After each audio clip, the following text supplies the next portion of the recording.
Boa tarde, meu nome é Luíse, sou psiquiatra e membro do Departamento de Parafilias da ABENS. E aí, vocês sabem o que é uma parafilia? É aquele comportamento que desvia um pouco da normalidade quando a gente fala de sexualidade, tá? Então, comportamento diferente, um desejo diferente, entram aí, discussões sobre fetiches, fantasias, e a gente vai comentar justamente como que tudo isso aparece dentro do mundo do cinema. Então, boa noite, bem-vindos todos a mais esse evento do Comitê Social. Nosso evento social faz parte do nosso grupo de palestras. Esse é o nosso penúltimo evento do ano. Já de antemão convido vocês para o nosso próximo evento, que é o evento de encerramento.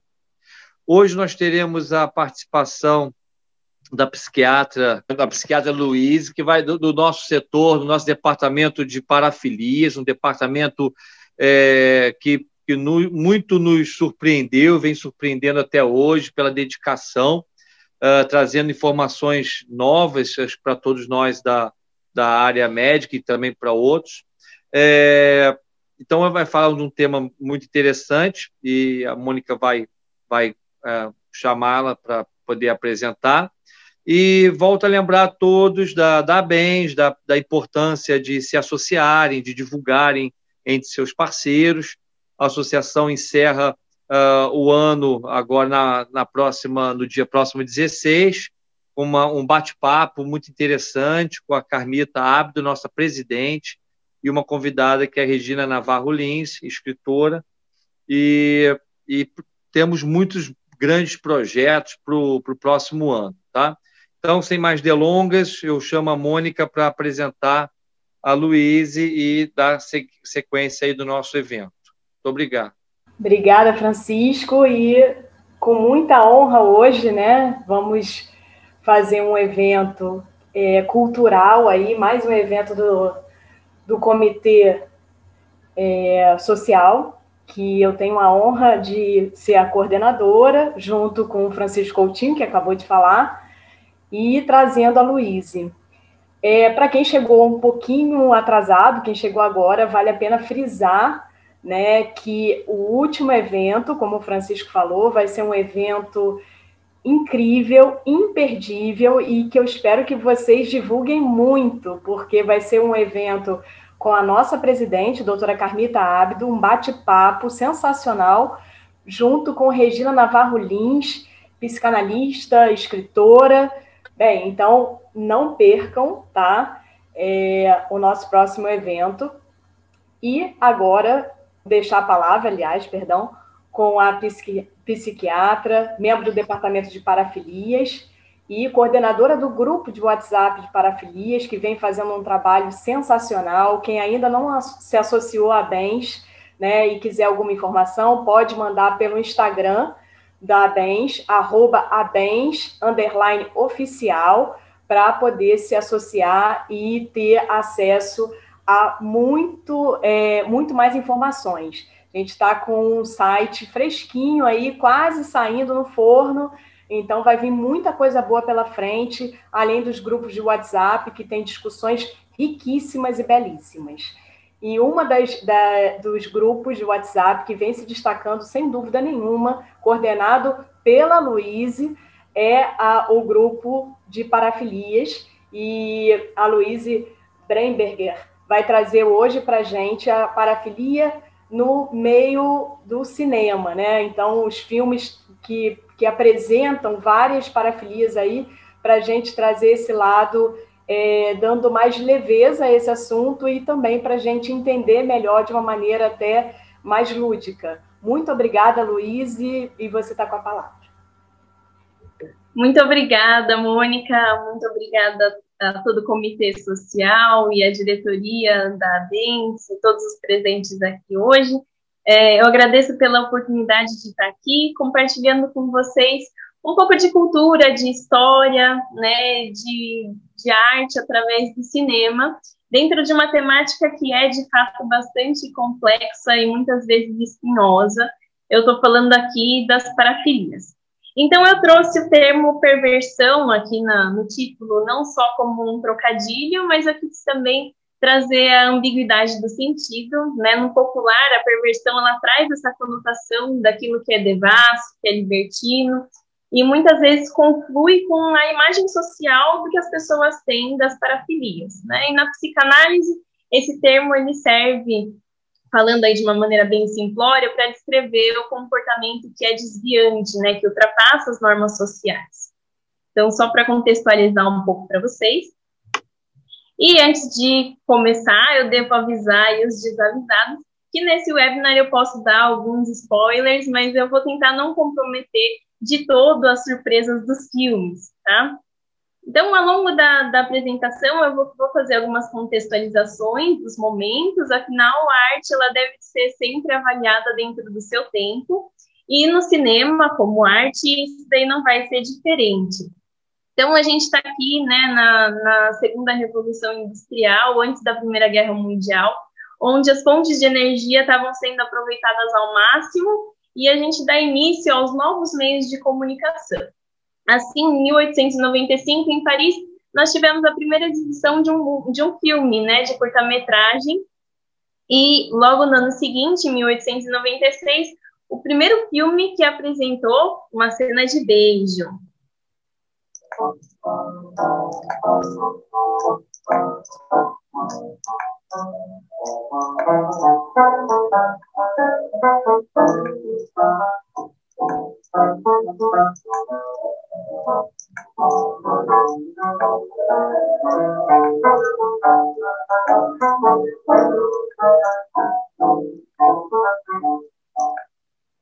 Um escândalo, né? Um selinho bem comprometedor. Então, mas vocês podem imaginar o quanto que para a época isso foi escandaloso, muitos jornais desaprovaram, e assim seguimos. Tá? Eu vou pular já para um próximo marco, né, dentro do conteúdo de sexualidade.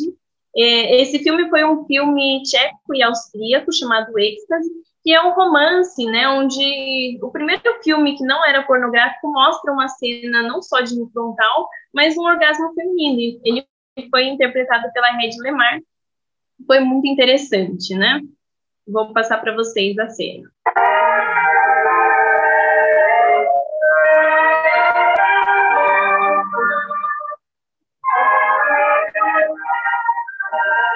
Vejam o olhar, a boca entreaberta, os reflexos corporais, os sinais que ela está mostrando para a gente.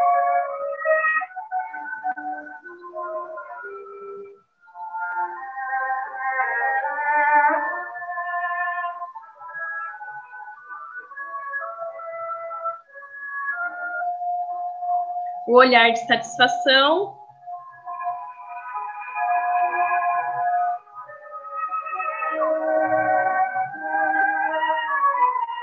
E, claro, não poderia faltar, né, o clássico cigarro pós-sexo.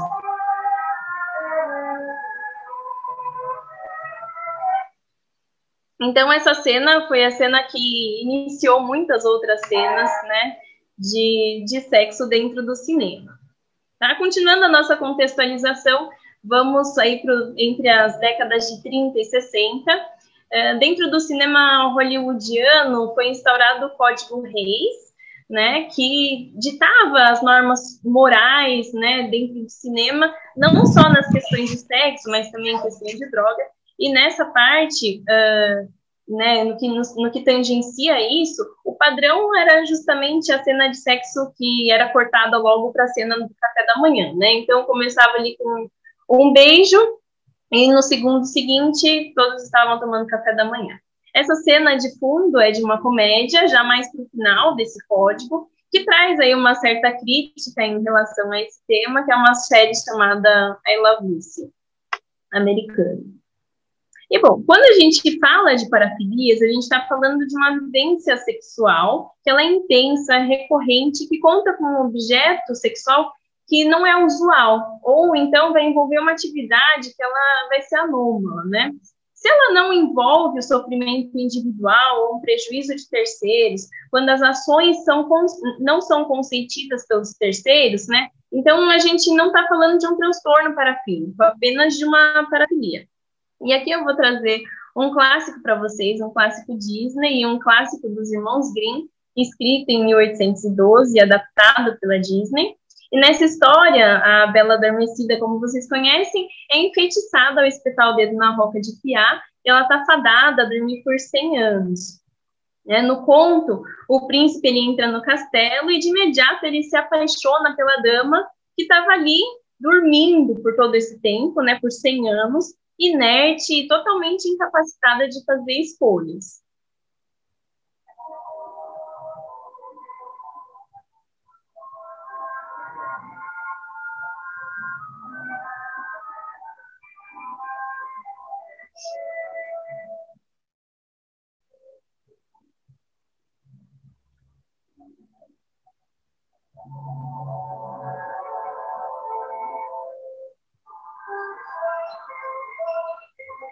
Então, tudo bem, né? Eu sei que é um conto de fadas, mas será que esse ato aí não se aproxima um pouco do que a gente chama de necrofilia? Então, vou falar um pouco mais da década de 60. Ela foi marcada pela contracultura que veio justamente para mobilizar, contestar as normas sociais anteriores, todo o conservadorismo, e é por aqui que as parafilias vão começar a aparecer, de fato, no cinema, né? Porque até então a gente tinha algo que era bastante padronizado. E aí, em 1971, tem um filme francês de Louis Malle, chama O Sopro no Coração. Ele ilustra uma relação mãe e filho bastante edípica, para a gente não falar em, né? E o Laurent, ele tem apenas 12 anos, ele é um garoto mimado, super protegido pela mãe, interpretado pela Lea Massari. E o tempo todo essa dupla se coloca numa posição que a gente fica com uma estranheza, porque é uma posição de casal, né? Vejam bem, os atos pedofílicos, normalmente eles têm um perfil de agentes do sexo masculino. E aqui, nesse filme, não é bem assim. E aí, em 1976, a gente é levado para os extremos da humanidade, né? 120 dias de Sodoma é uma crítica ao fascismo, foi dirigido pelo Pasolini, italiano, e esse filme ele é baseado no livro do Marquês de Sade, de 1785. Tá? A história fala de 4 fascistas que sequestram um grupo de jovens e que servem de escravos sexuais e são obrigados a participar de todo tipo de ação sexual desviante possível e imaginável, tá? O sadismo, ele é um plano de fundo constante aqui. Não é à toa que esse termo, né, sadismo, surgiu em referência ao Marquês de Sade, tá? Então, a gente vai ter cenas de coprofilia, de estupro, tortura e etc. Eu vou colocar aqui uma breve cena sobre esse filme.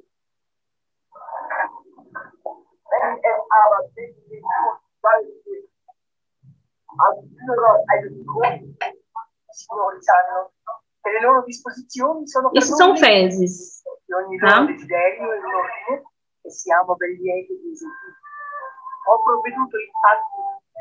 Então, servidas num buffet, né? Eu vou poupar vocês das cenas que vêm a seguir, tudo bem? E vamos, então, falar um pouquinho sobre Brasil. E eu trouxe aqui um clássico, tá, do cinema brasileiro dessa época, chamado A Dama da Lotação, de 1978.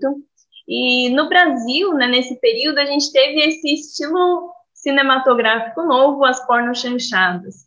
E ele conta com um marco, né, da libertação dos costumes da época, e ele acaba por usar e abusar literalmente do erotismo, né? Eram os filmes mais produzidos e mais assistidos na época, talvez alguns de vocês tenham vivido isso para contar, e nessa época o mercado teve um imenso lucro com isso. Vale a pena a gente ressaltar que estamos aqui em plena ditadura militar e, de certa forma, esses filmes também foram bastante pertinentes para a ocasião. Então, é um filme que é baseado num conto do Nelson Rodrigues, foi dirigido pelo Neville de Almeida. A Dama da Lotação foi um dos maiores sucessos nas bilheterias do cinema nacional. Na história, a personagem, que é interpretada pela Sônia Braga, a Solange, ela casa-se com o Carlinhos e ela não está preparada para a primeira noite de núpcias, o momento em que ela é forçada a ter relação sexual com ele, E aí o filme vai trazer o tempo inteiro uma visão bastante polarizada da mulher, né? Ou elas são santas e frígidas, ou elas são quentes e bastante libertinas.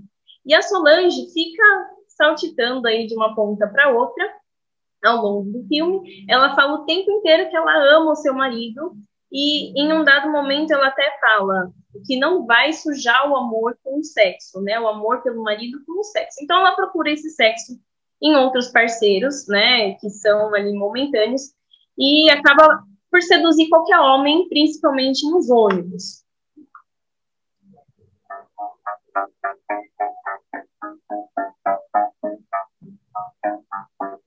Peço desculpas pela qualidade das cenas, porque às vezes é difícil da gente encontrar aí os filmes certinhos na internet.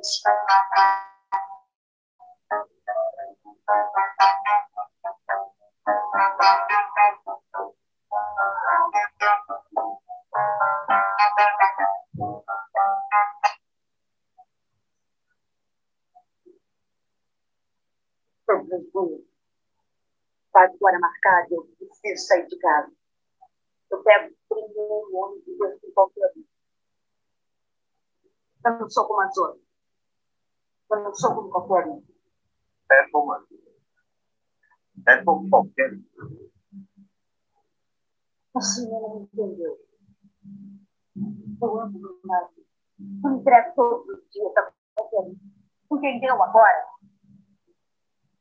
Então, esse eu preciso que ela fala mostra o quanto que ela está enraizada nesse padrão de comportamento. Ela precisa sair todos os dias, né, no mesmo horário, para ir pegar o ônibus, para ir pegar algum rapaz. E aí eu trago essa cena, é uma cena que ela está no ônibus e ela age assim como uma frotteuse, né? Frotteuse é um termo francês que significa roçar, tá? Froteurismo é como a gente chama a parafilia de cortejo, que envolve tocar ou se esfregar em outras pessoas sem o consentimento, tá? Eu vou destacar aqui que o perfil que envolve essas pessoas normalmente é do sexo masculino, tá bom? Mas aqui a Solange, a Sônia Braga, né, interpretando a Solange, interpreta esse papel.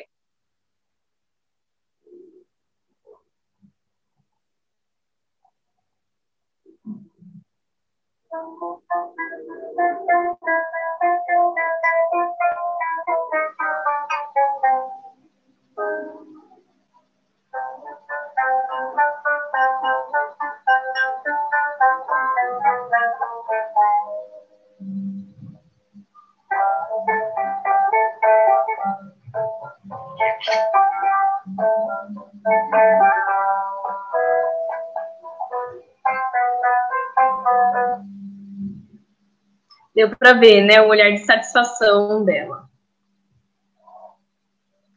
Agora, vamos para 1987, com um filme que chama Blue Velvet, o Veludo Azul. O roteiro e a direção foram realizados pelo David Lynch, e é um filme no estilo neo-noir, né? Ou seja, ele tem um clima sombrio, que além disso mostra um lado que é desumano, um lado brutal da humanidade, do homem. Né? De fachada, a cidade na qual esse filme se passa, ela é muito linda, muito perfeita, junto com todos os personagens. Mas de cara o filme mostra que isso está só na superfície. Né? Tem um crime, né, que não foi resolvido, envolvendo uma orelha decepada no jardim, envolvendo a Dorothy, que é interpretada pela Isabella Rossellini. Ela é uma cantora de vida noturna, envolve também o vilão Frank, que foi interpretado muito bem pelo Dennis Hopper, e ele sequestra o marido e o filho da Dorothy, e ele usa isso para abusá-la das mais diversas formas. E o Jeffrey, que é o Kyle MacLachlan, tenta resolver esse mistério junto com a Sandy, Laura Dern, e acaba entrando dentro da casa da mulher. Eu vou colocar para vocês as cenas.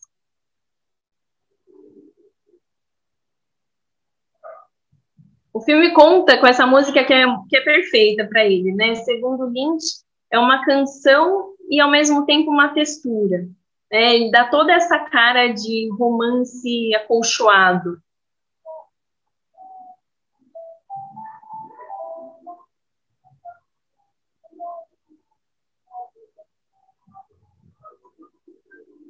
Olha como o Jeffrey está encantado por ela.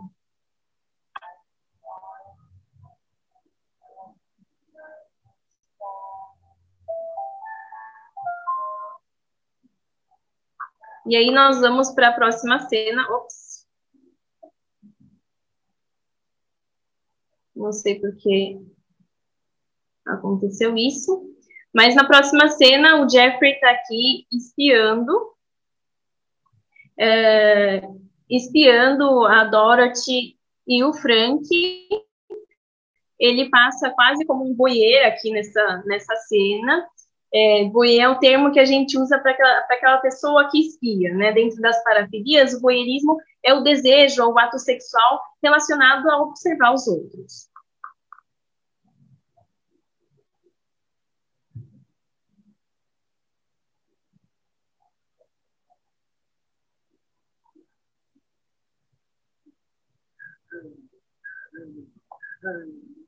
Olha como ele parece um bebê, o Frank.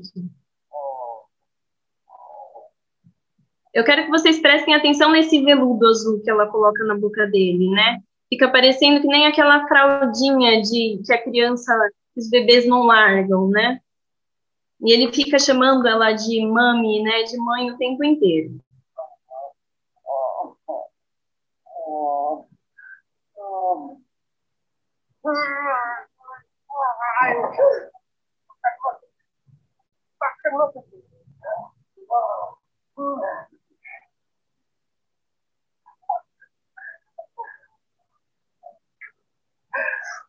Olha como ele sente o prazer no sofrimento dela.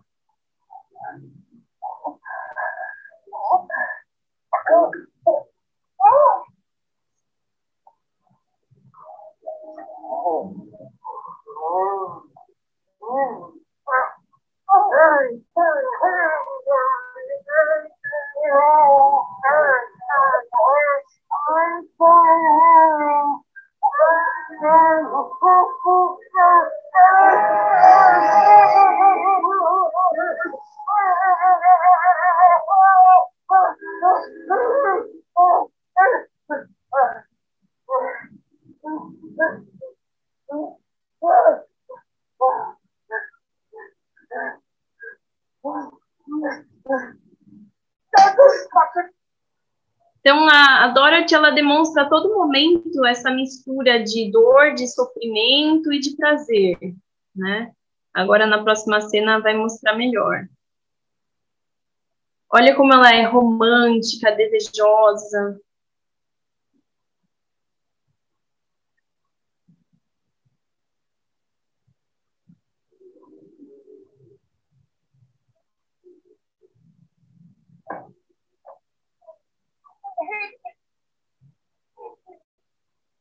Em outros momentos, ela implora pela agressão, né? Num comportamento que tende aí ao masoquismo. E aqui isso fica mais claro, como ela está sofrendo, né? E aí o Jeffrey e a Sandy levam ela para casa da Sandy. E ela fala algo muito interessante que ela repete no fim em outro momento. Ela fala que ele colocou a doença dele nela, né? Ela repete isso. Ela está se referindo, né, ao prazer através da agressão.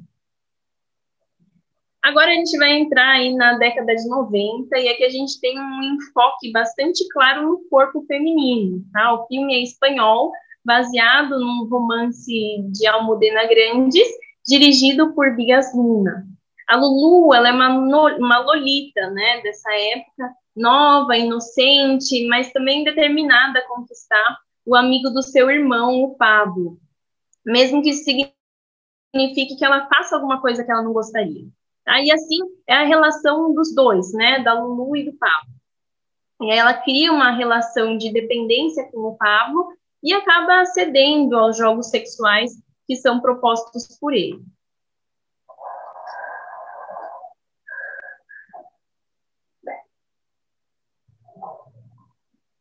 Isso é logo na primeira noite que eles saem.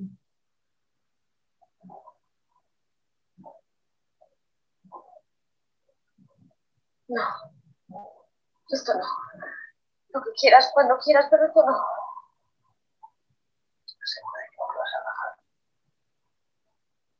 E aí, dos jogos, a Lulu ela é vendada, o Pablo convida o irmão dela para participar dessa relação, sem que ela perceba, né? Que é justamente essa cena.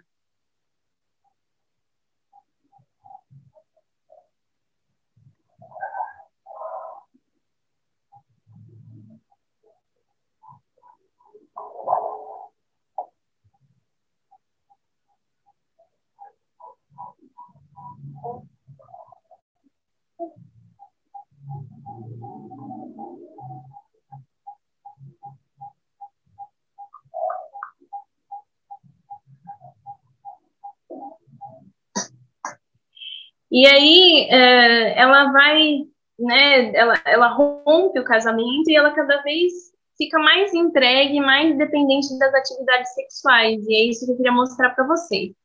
As parafilias, elas muitas vezes vão vir associadas à compulsão sexual, e eu queria trazer esse filme para mostrar para vocês. Tudo bem? Normalmente a gente está falando de um público do sexo masculino, mas aqui o filme retrata uma moça, né? Olha como ela está dependente. Llevarlos a una habitación de hotel. Hacerse una acariciada. Sería lo que me apetecía. No podía parar. El sexo era la salida. Era para mí como la comida para alguien que quiere cargar sus nervios.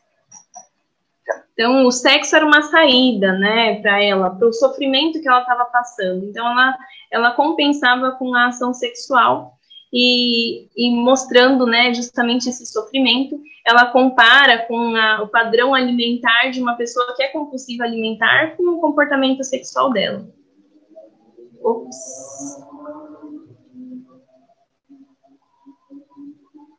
Desculpa. Llama cuando quieras.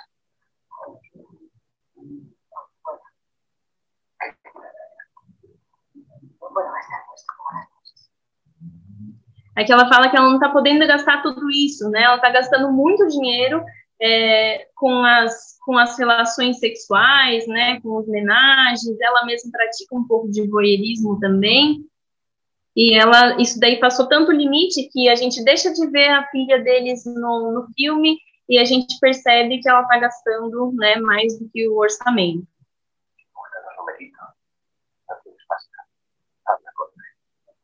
E ela vai buscando cada vez mais, né, esse prazer e se coloca em risco dentro das práticas de BDSM.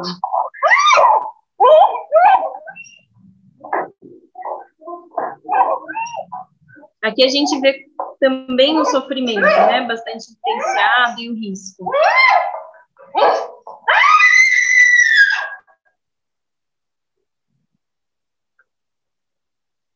Ok, vamos passar para a nossa próxima sessão. E aqui eu não vou falar para vocês sobre um filme especial, e sim detalhes que aparecem nos filmes, e estou falando do Tarantino, tá bom? As parafilias, elas não vão aparecer só como uma temática central, mas elas também estão aí nas sutilezas do detalhe. E o Tarantino, ele tem assumidamente um fetiche por pés, né? O fetiche é uma prática que envolve o interesse sexual por objetos inanimados e pode também ter um foco em alguma parte do corpo em específico. Aqui a gente está falando de pés, tá? Eu vou passar alguns filmes que dão um destaque especial para eles, os pés. Não que os filmes não mereçam outros destaques, mas agora é o momento das parafilias. Esse é Pulp Fiction, com a Uma Thurman.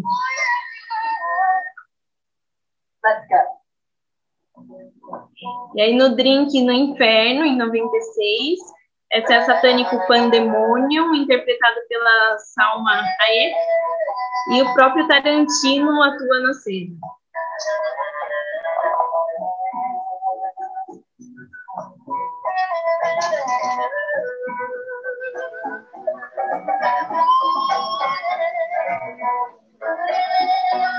Mexico. I get Esse é um corte de Jackie Brown com Robert De Niro. Está prestando zero atenção no diálogo e totalmente concentrado nos pés dela.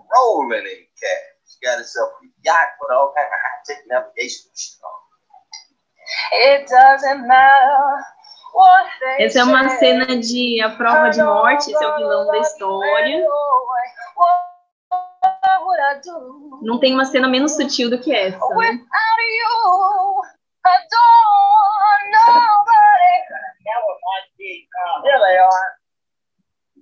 Agora é uma cena de Bastardos Inglórios.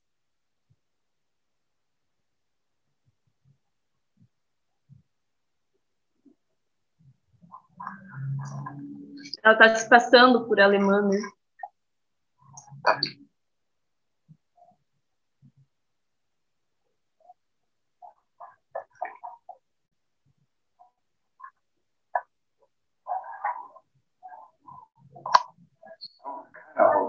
E por fim, Era Uma Vez em Hollywood, esse é mais recente.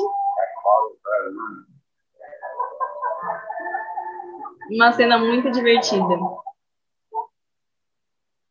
Assim vemos, né, como o fetiche ele aparece, né, em vários filmes, dando destaque aí para o Tarantino, né? E aí agora eu vou trazer dois filmes que falam sobre o foco na pedofilia mesmo, né? Uma parafilia que tem como objeto de desejo as crianças, tá? De 2014, o filme O Lenhador é um filme muito, muito espetacular, né? Ele é protagonizado pelo Kevin Bacon, ele faz um papel excelente, tá? A diretora é a Nicole Castle e foi escrito pelo Steven Pester. O Walter, que é o personagem principal, ele foi preso por molestar meninos entre as idades aí de 10 e 12 anos, e ele foi solto recentemente. A gente acompanha de perto, muito de perto, toda a sua reinserção social. E, curiosamente, a gente não sabe se é ao acaso ou não, a casa dele fica bem de frente para o jardim de infância. Eu vou mostrar essa cena para vocês. E aí, ao longo do filme, isso fica muito claro de como o prazer e o sofrimento estão aí juntos desse fato.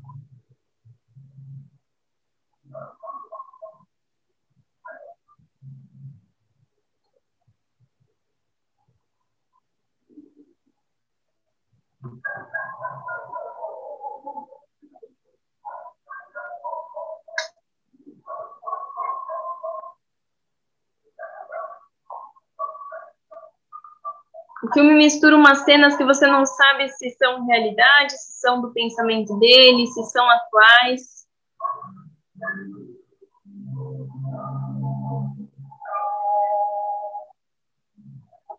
E aí essa cena em especial eu quis trazer porque traz um dado bastante importante na prática clínica.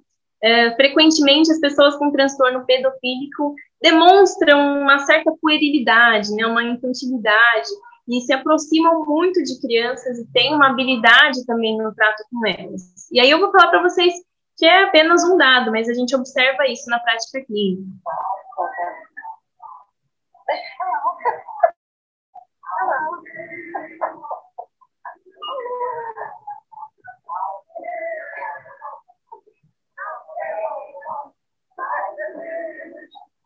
O Walter demonstra muito sofrimento, ele tem sonhos, né, onde ele segue as crianças, é um desejo e é um sofrimento constante nas cenas do filme.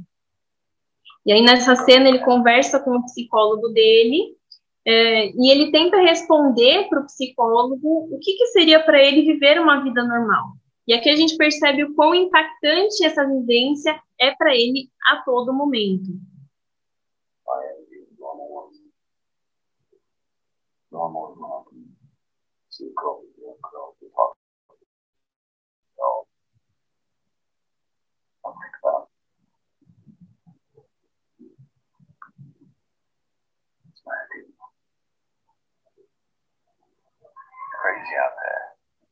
Aqui é uma cena onde reforça, né, esse contraste de algo que é tão automático na experiência dele, com o contraste da vivência das outras pessoas, né, do interesse sexual, do desejo. girls wearing mini this, mini that. Sometimes when I walk down the street, my pastor starts to look at me. I feel like I'm police, but Carla, Carla é a filha dele, 12 anos.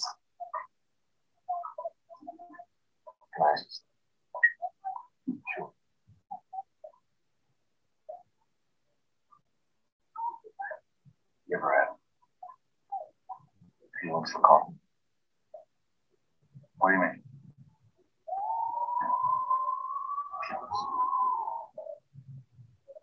I got you sick of disease, is what it is?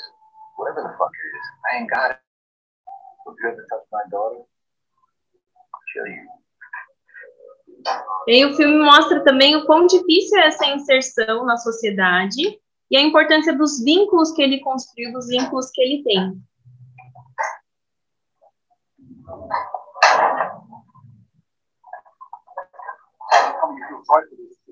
Mind your own business.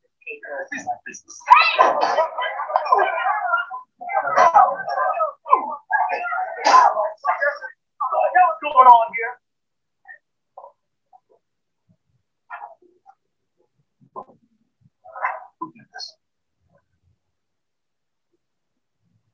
Então, é um filme que vale muito a pena, a gente sente um desconforto a todo momento.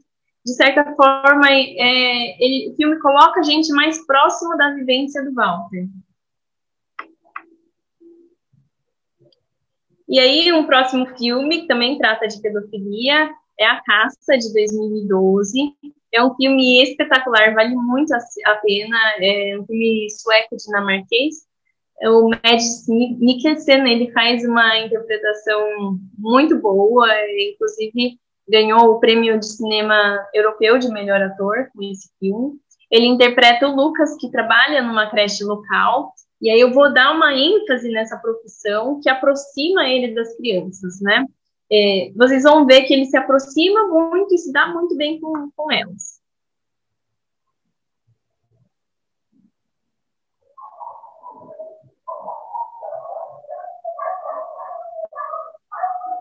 Aí aqui eu coloquei umas legendas, mas elas não têm um caractere especial, aí eu peço um pouco de desculpas pela inabilidade da edição. O filme é dinamarquês, aí não dá para ficar sem legenda, né?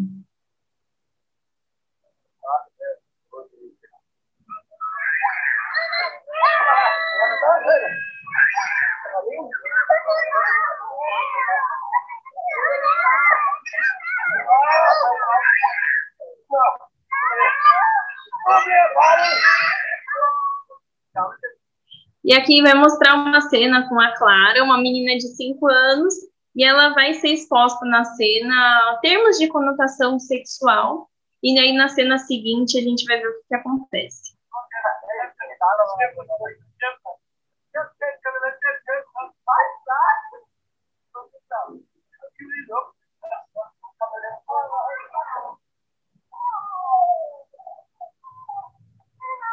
As crianças estão brincando com ele está fingindo de morto.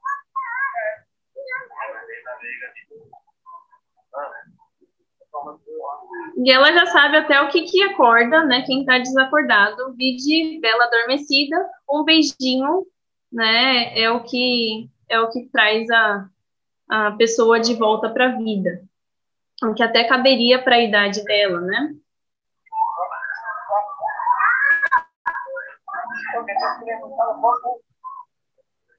Ele repreende.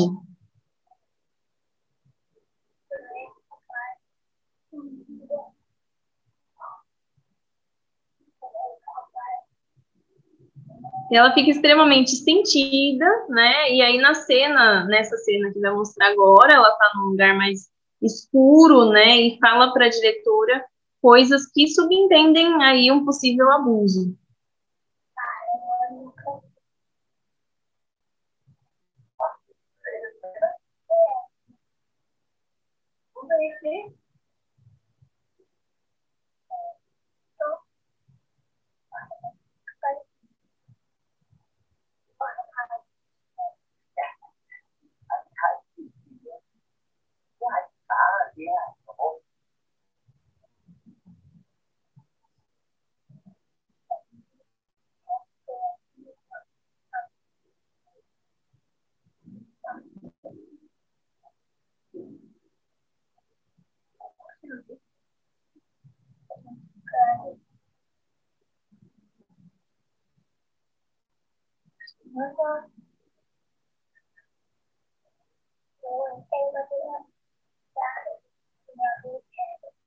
Esse coração foi ela que deu para ele, tá?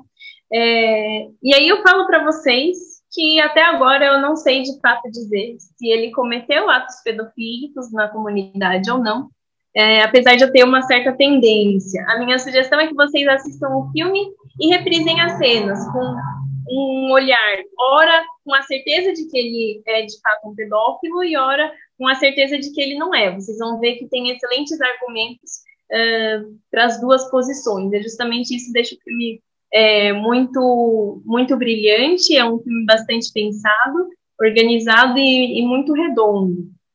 E aqui mostra um pouco da repercussão que toda essa questão dentro da comunidade. Tem cenas aí bastante pesadas do comportamento social.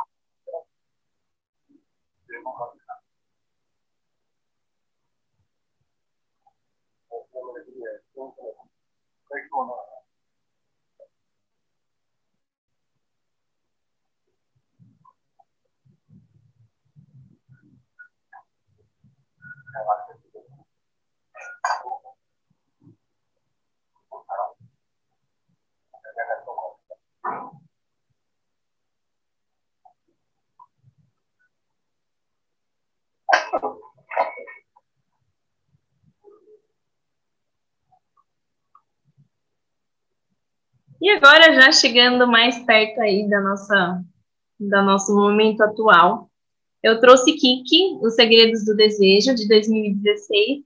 Esse filme é uma comédia espanhola que trata do tema parafilias. Ele tem algo em comum com o filme As Pequenas Mortes, um filme australiano.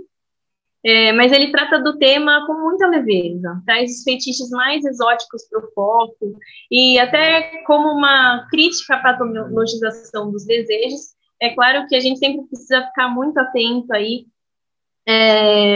com os transtornos, né, tomar cuidado para não banalizar, mas também para não sair patologizando toda e qualquer fantasia sexual, tá bom?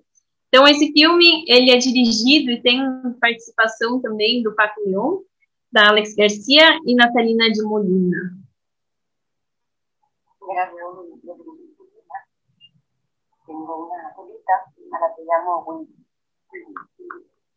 Ela está falando que desde pequena ela tem um tecido, né, que ela dá um nome especial para esse tecido, e ela precisa desse tecido, esse tecido ela dorme com ele, ela faz tudo com ele, e vocês vão ver.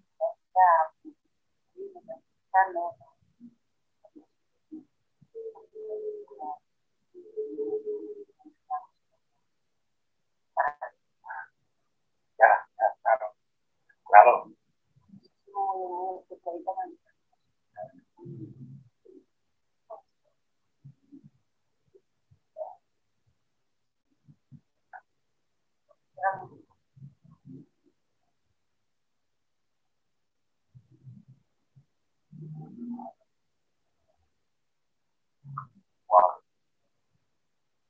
Obrigado.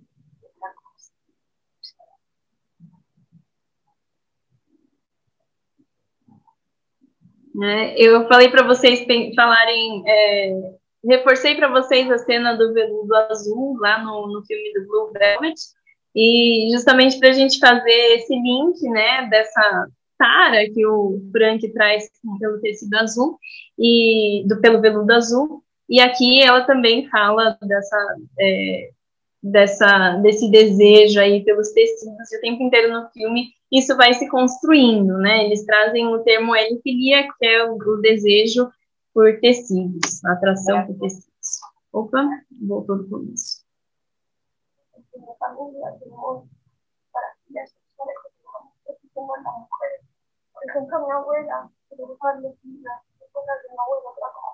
Ela está contando que na família dela muitas pessoas têm parafilias e que a avó dela se atraía sexualmente por pessoas que tinham alguma deficiência física.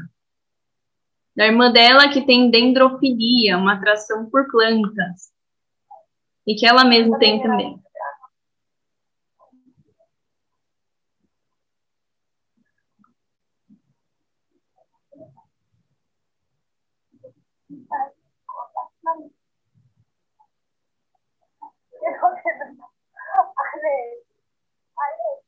Essa é a irmã dela.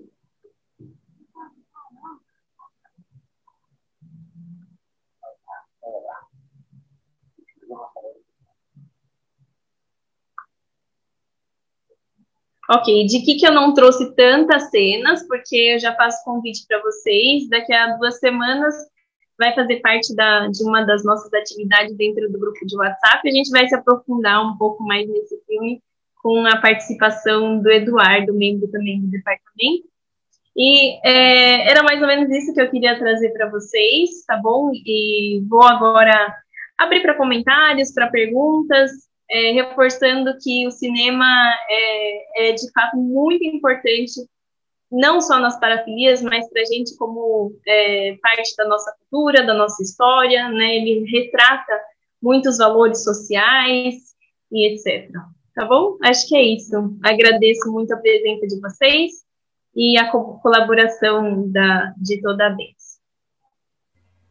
Nossa, maravilhosa a sua explanação, Luiz. Eu acho que trouxe uma leveza a um tema que é muito pesado. Eu gostei muito da sua fala no final, dizendo que a gente tem que ter um equilíbrio, né, entre a questão de não patologizar tanto, né, as parafilias, mas que existem também coisas que a gente precisa pensar, raciocinar.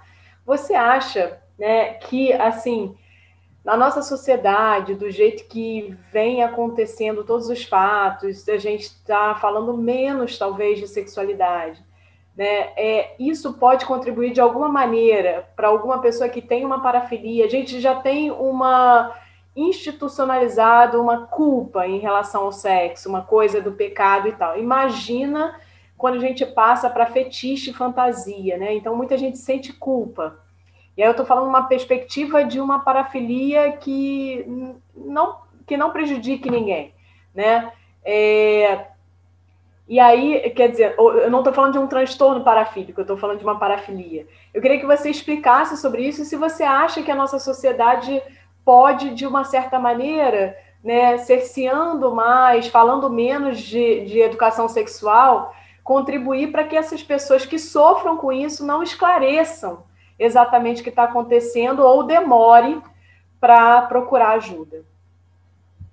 Exatamente, Mônica, esse é um ponto, assim, é um ponto muito importante, eu acho que é uma das coisas que eu acho que são de extrema importância dentro do departamento de parafilias em especial, que é trazer a comunicação para as pessoas, a informação, né, do quão importante é a gente falar sobre sexualidade, né, e o quão importante é a gente falar sobre as fantasias, sobre os fetiches, sobre as parafilias, porque é impressionante como as pessoas não procuram, né, a gente vê em vários transtornos o quão difícil é o paciente chegar até nós, né, precisa acontecer alguma coisa mais grave, precisa chegar num sofrimento muito intenso para que os pacientes venham. Então, falar sobre isso e trazer isso, principalmente através do cinema, né, das obras de arte, e, enfim, por todos os meios que a gente tem disponível, é super importante. Eu acho que você tocou num ponto